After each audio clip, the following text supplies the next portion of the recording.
What's going on, guys? It's another episode of Free Game Fridays where I'll be dropping $1,000,000 gems for free.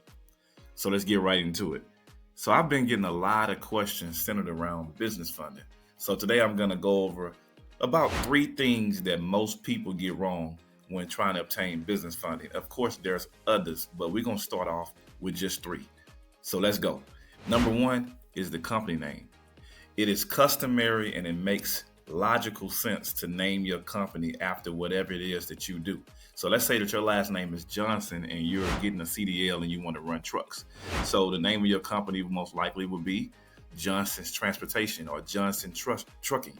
So at the end of the day, that is not the name that you want to go to if you want to be favorable for business funding. What you want to do is you want to change that name to be something general, such as Johnson Enterprises or Johnson Industries. Coming in at number 2 is the Nasus Code, the NAICS code.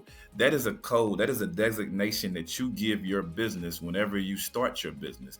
And that tells the banks what sector of business that your business is operating in.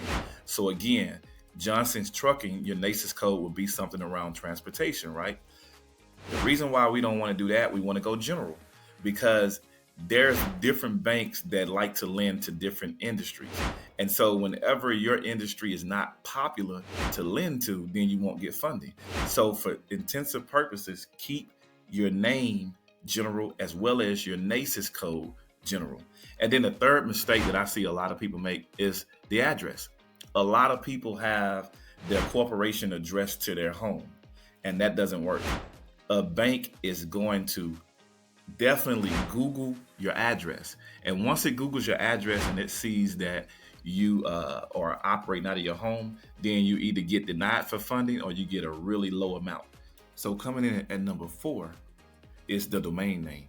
You have to have a domain name that's tied to your corporation. It's not enough to have Johnson's Trucking at gmail.com.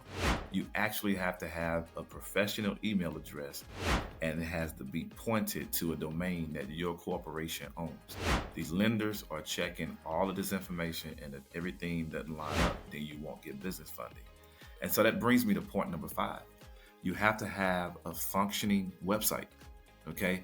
Not a web page, not a landing page, but a full functioning website. And this website needs to have contact information, office address. It needs to address exactly your genre of business, although it's general, and all that information that the bank can go behind your back and research. You want to put that information right at one place.